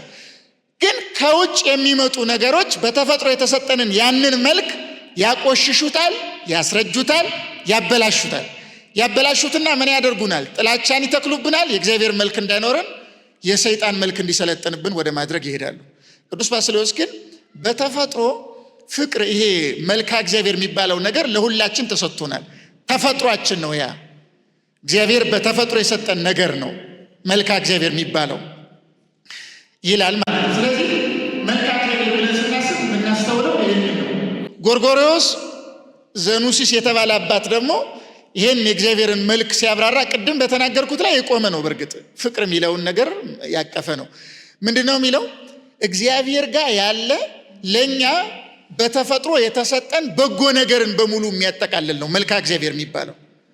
እግዚአብሔር ጋር በምልአት ያለ ለእኛ ግን በጸጋ የተሰጠ በጎ ነገርን በሙሉ እግዚአብሔር እሱ ጋር ያለን በጎ ነገር ማንሳተፈው የእግዚአብሔር ግብረ ባህሪ ቢኖርም ግን ደግሞ በጎ ሆኖ እግዚአብሔር በአብዛኛው ብዙ ነገር እንድንሳተፍ አድርጎናል። ያላሳተፈን አንዳንድ ነገሮች አሉ። የሚታወቀው ሁሉን ማወቅ፣ በሁሉ መገኘት፣ ፈጣሪ መሆን፣ እነዚህ የእግዚአብሔር ኢነርጊያ ኦፍ ጋድ የሚባሉ ናቸው። የእግዚአብሔር የባህሪ መገለጫዎች ናቸው። እነዚህ የእሱ የብቻ ናቸው። አለመለወጥ የመሳሰሉት ነገሮች ግን በጎ የሆኑ ነገሮችን አብዛኛውን እግዚአብሔር ለኛ በተፈጥሮ በውስጣችን ተክሎታል ነው የሚለው ጎርጎርዮስ ዘኑሲስ። ስለዚህ ሲሰጠን የሰጠን ደግሞ በፍጥረት ጊዜ እንደ ዘር አድርጎ ነው። ልክ ገበሬ ዘር እንደሚዘራው እንደዛ አድርጎ በተፈጥሮ በውስጣችን የእሱን መልክ ነፃነትን፣ ገዥነትን፣ ደግነትን፣ ርኅራኄን፣ ይውህናን፣ ትህትናን ጭምር በተፈጥሮ ማለት በተፈጥሮ ፍቅርን፣ ይህንና ይህን የመሰለውን ነገር በውስጣችን እግዚአብሔር ተክሎታል እና አርአያ እግዚአብሔር የምንለው ይሄ ነው። ይሄንን እግዚአብሔር በተፈጥሮ የሰጠንን ነገር እየጠበቅን እያሳደግን እየኮተኮትን እያለመለምን እያጠነከርን እያሰፋን የመሄድ ጸጋንም ደግሞ በተፈጥሮ እንዲሰጥቶናል። ያ ጸጋ ምንድን ነው? እግዚአብሔር የሰጠን ነፃ ፈቃድ ነው። እግዚአብሔር ፍቅርን ሰጥቶን፣ ንጽህና ሰጥቶን፣ ቅድስና ሰጥቶን፣ ደግነትን ሰጥቶን፣ ነፃነት የሚባል ነገር ደግሞ ሰጠን። ይሄ ነፃነት ምን ያደርጋል? የተሰጠንን ተፈጥሯዊ መልክ እንድንጠብቀው፣ በኋላ ደግሞ ብንጠብቀው የምናገኘው አምሳለ እግዚአብሔር አሁን ተብሎ የተነሳው እሱን እንድናገኘው እድል ይሰጠናል። ነፃነት የሌለን ከሆን ምንም አይነት ወደ አምሳለ እግዚአብሔር የማደግ ተስፋ ምንም አይኖረንም። ጎርጎርዮስ ምንድን ነው የሚለው? መልካ እግዚአብሔር ዘር ነው የሚለው። አምሳለ እግዚአብሔር ግን ልክ እንደ ዛፍ ነው የሚለው። ያንን ዛፍ ግን ዝም ብሎ ዘር ተዘርቶ በአንድ ጊዜ ዛፍ ሊሆን አይችልም። የሚፈልገው ነገር አለ። የፀሐይ ብርሃን ይፈልጋል፣ ዝናብ ይፈልጋል። ገበሬው ደግሞ በተዘራበት ዘር አካባቢ አረም ሲበቅል ያንን አረም መንቀል አለበት። ዘሩ እስኪያብብ ድረስ ፍሬ እስኪያፈራ ድረስ የተዘራው ዘር መንከባከብ የገበሬው ስራ ነው። ልክ እንደዚህ እግዚአብሔር የሰጠንን ያን መልክ፣ ንጽህና፣ ቅድስና፣ ትህትና የሚባለውን ነገር በተፈጥሮ የተሰጠንን ነገር በተሰጠን ነፃ ፈቃድ መጠበቅ፣ መንከባከብ፣ ሌላ ነገር እንዳይሰለጥንብን ለማድረግ በጣም መጣር። ያን እያደረገን ስንሄድ ምን ይሆናል? የሰጠን መልክ እግዚአብሔር ጸጋውን እየጨመረ የበለጠ እያነጻን፣ የበለጠ እየቀደሰን፣ የበለጠ ትሕትናን እየሰጠን፣ የበለጠ እየባረከን እንዲያደረገን ሲሄድ እያደግን እየሰፋን እንሄድና መጨረሻ ላይ አምሳለ እግዚአብሔር ጋር እንደርሳለን። ልክ አምሳለ እግዚአብሔር ጋር ስንደርስ ቅዱስ ጳውሎስ እንዳለው እኔ ክርስቶስን እንደመሰልኩ ወይም እንደምመስል እናንተ ማንም ምሰሉ ነው ያለው። እኔን ምሰሉ። ያን ጊዜ ምንድን ነው ምን ሆነው መሰላችሁ? ፈቃድ አለን፣ ምንም ጥርጥር የለውም። አሁን ያለን ፈቃድ አለን። በምንም አይነት ሁኔታ ቢሆን አምሳለ እግዚአብሔር ማለት የመጨረሻው ብቃት ላይ መድረስ ማለት ነው። ልክ እዛ ጋር ስንደርስ የትኛውንም ነገር የማሸነፍ ኃይል ነው የሚኖረን። ምንም አይሰለጥንብንም። ፈቃዳችን ደግሞ እንደዚህ ዘንበል እንኳን አይልም ወደ ኃጢአት ማለት ነው። አሁን ለምሳሌ እኛ በተቃራኒ ስለበቃን የሚገባን በተቃራኒ ይመስለናል። አሁን ብዙዎቻችን የሚያስቸግረን ኃጢአት ማቆም አይደለም። ምን ላድርግ ይህ ኃጢአት አስቸገረኝ ከዚህ መላቀቅ ብለን ነው የምንጠይቀው እንጂ ብዙ ጊዜ የጽድቅን ስራ የሰራሁት የጽድቅ ስራ ልምድ እስኪሆነን ድረስ ከኔ ጋር ስለተጣበቀ ትንሽ ቀነስ ማድረግ እፈልጋለሁና ምን ላድርግ ብሎ የሚጠይቅ ሰው የለም። በተገላቢጦሽ ግን ክፉ ነገር ያስቸግረኛል እንዴት አድርጌ ላስወግደው ብሎ የሚጠይቅ ሰው አለ። ይሄ የሚያመለክተው ምንድን ነው? በህይወት ልምምድ ያልተሰጠንን መልካችን እስኪመስል ድረስ ገንዘብ አድርገን የእግዚአብሔርን መልክ ከኛ ፍቀን የሰይጣንን መልክ ገንዘብ ማድረጋችን ነው። ተፈጥሯዊ አይደለም። ተፈጥሯዊ ያልሆነውን ነው ገንዘብ ያደረግነው። አሁን በልምምድ ነው። ይሄ በብዙ ጥረትና ልምምድ ነው የመጣው። ስለዚህ አምሳለ እግዚአብሔር የሚባለው ግን በተሰጠን ኃይል፣ በዛ ኃይል ላይ ተመስርተን የምናገኘው የምንደርስበት ብቃት ነው። ልክ እዛ ጋር ስንደርስ ምንድነው ምንለው?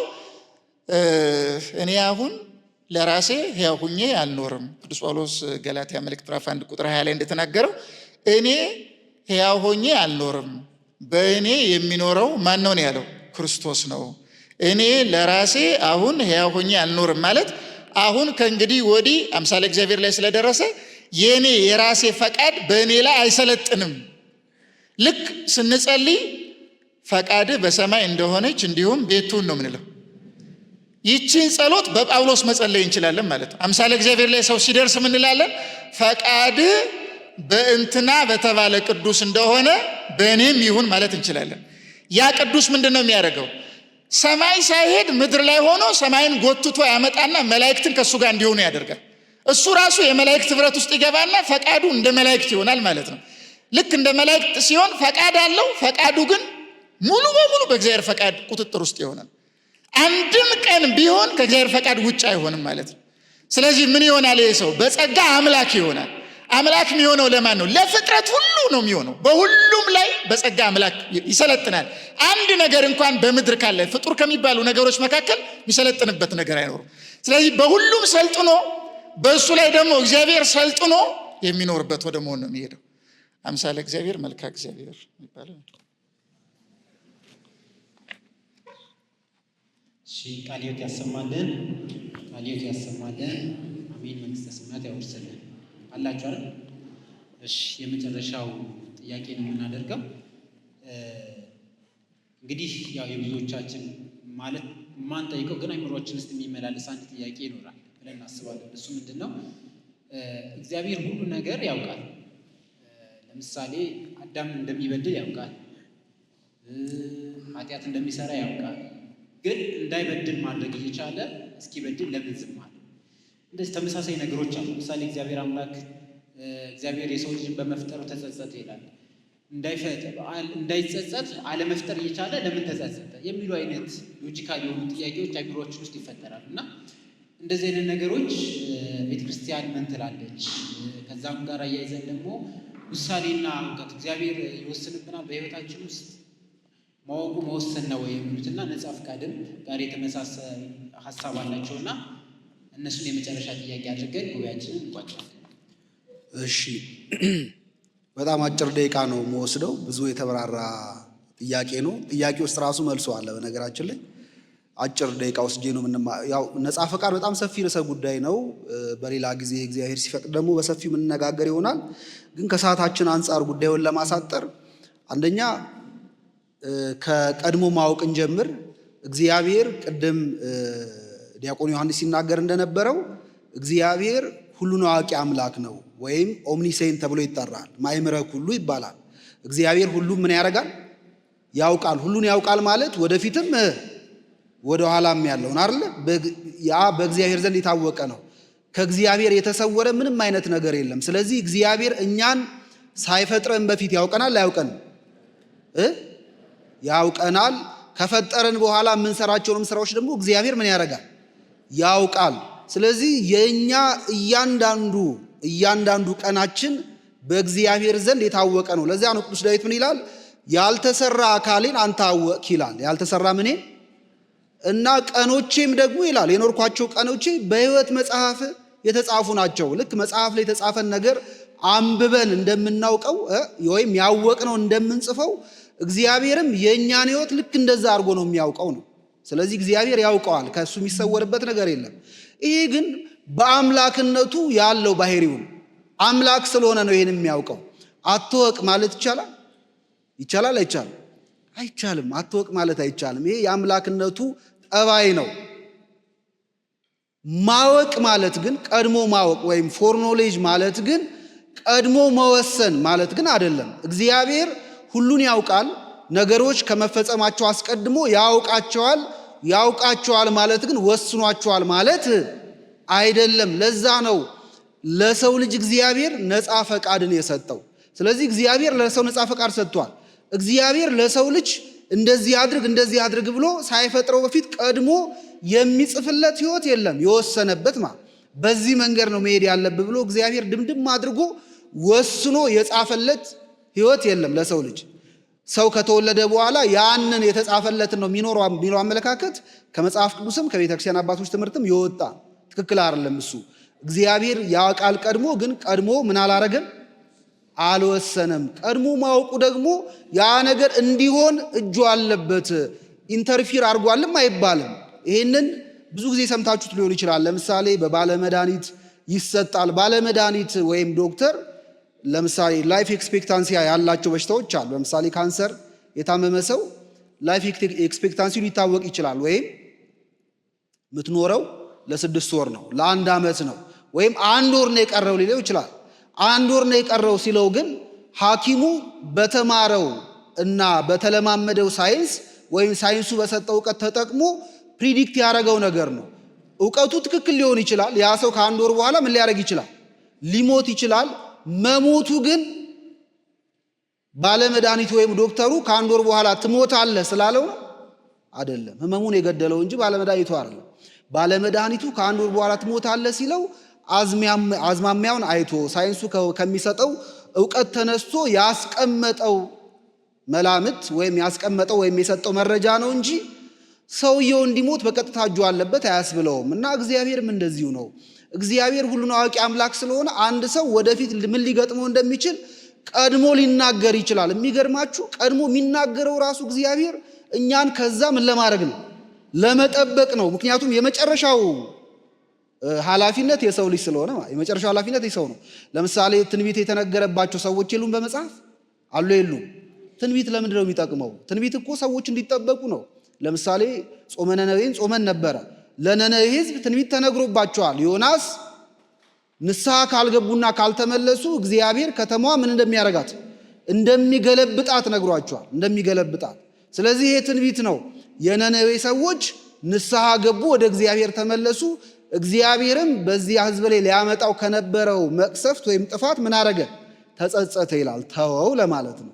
ስለዚህ የሚነገረው ትንቢቱ የሚፈጸምበት ሰው እንዳይፈጸምበት ማድረግ ስለሚችል ነፃ ፈቃድ ስላለው ነው የሚነገረውና የእግዚአብሔር ቀድሞ ማወቅ በራሱ እኛ ወደዚያ ስህተት እንዳንገባ እንድንጠበቅ መንገድ የሚያስቀይሰን መንገድ የሚያስለውጠን ነው እንጂ ወደ ጥፋት የሚመራን አይደለም። ግልጽ ነው አይደል? ሐሳቡ በእግዚአብሔር ቀድሞ ማወቅ ውስጥ ቀድሞ መወሰን የለም።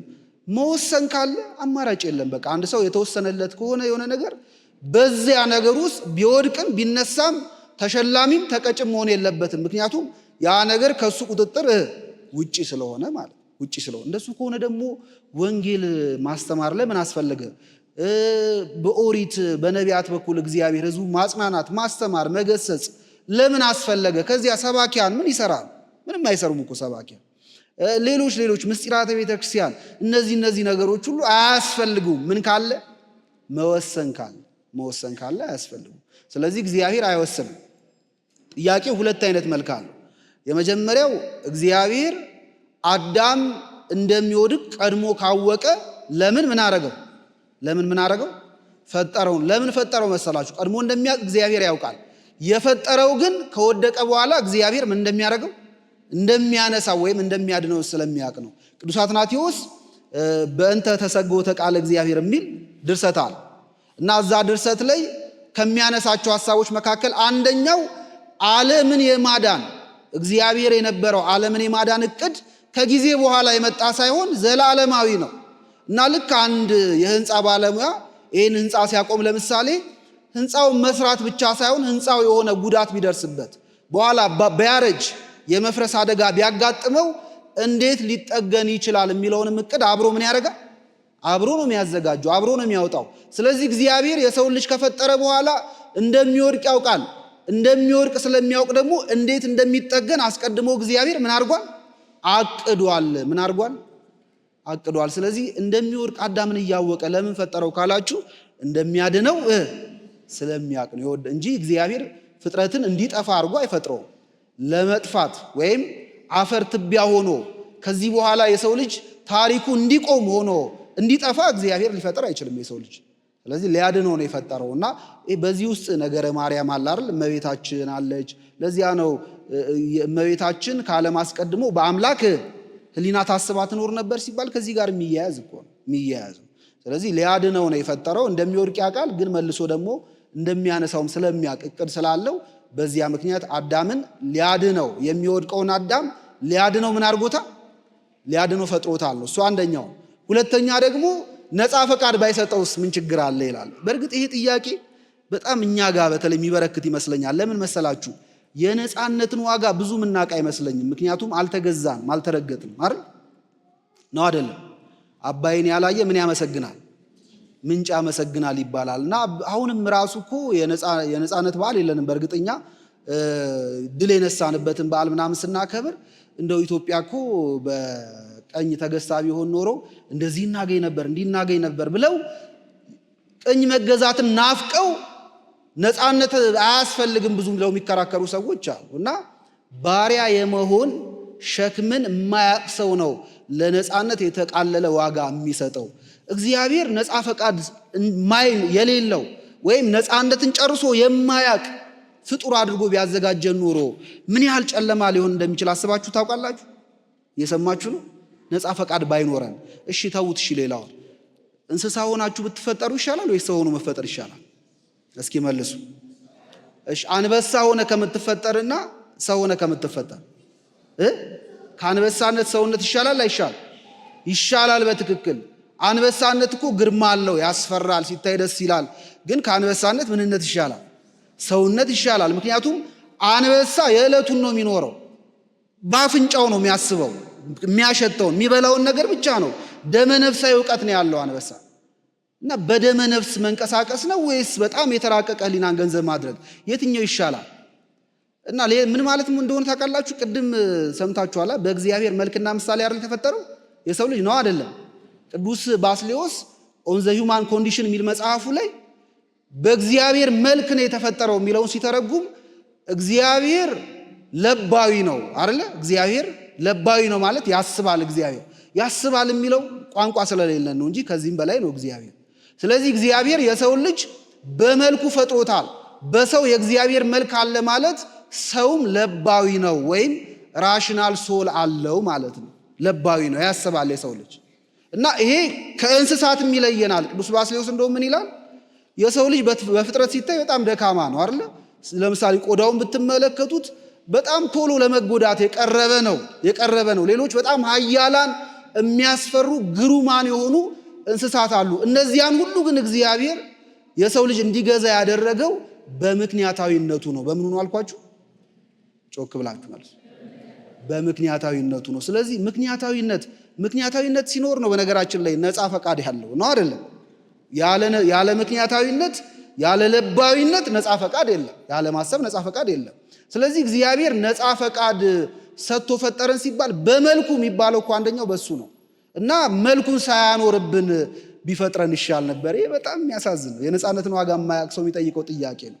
እና ለምሳሌ እናንተ ቤተክርስቲያን ስትመጡ እንቅፋት ቢመታችሁ እየሰማችሁ ለመቁረብ ወደ ቤተክርስቲያን እየመጣችሁ እንቅፋት ቢመጣችሁ ቤተክርስቲያን ባልመጣ ይሻለኝ ነበር ትላላችሁ? ይባላል አይባል? የትኛው ይበልጣል? እንቅፋቱ ነው ወይስ ቤተክርስቲያን መምጣቱ?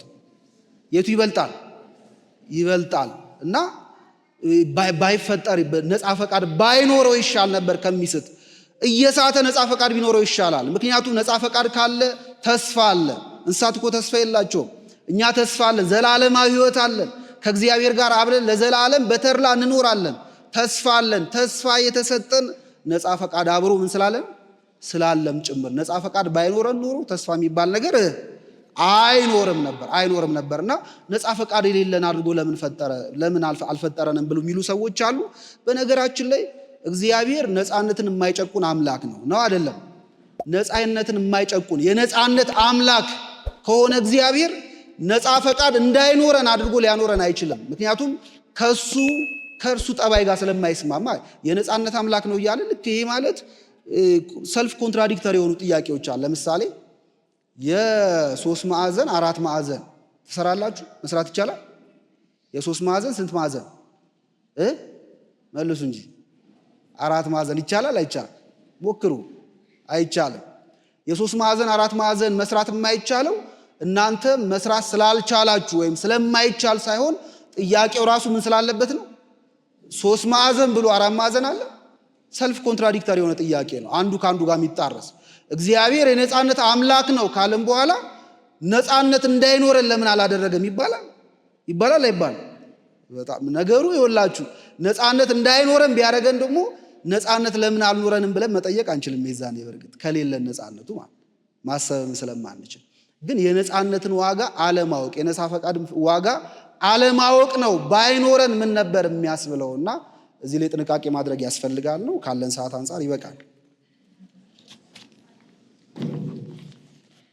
ቃሉ ያሰማልን። አሜን። በእድሜ በጸጋ ይጠብቅልን።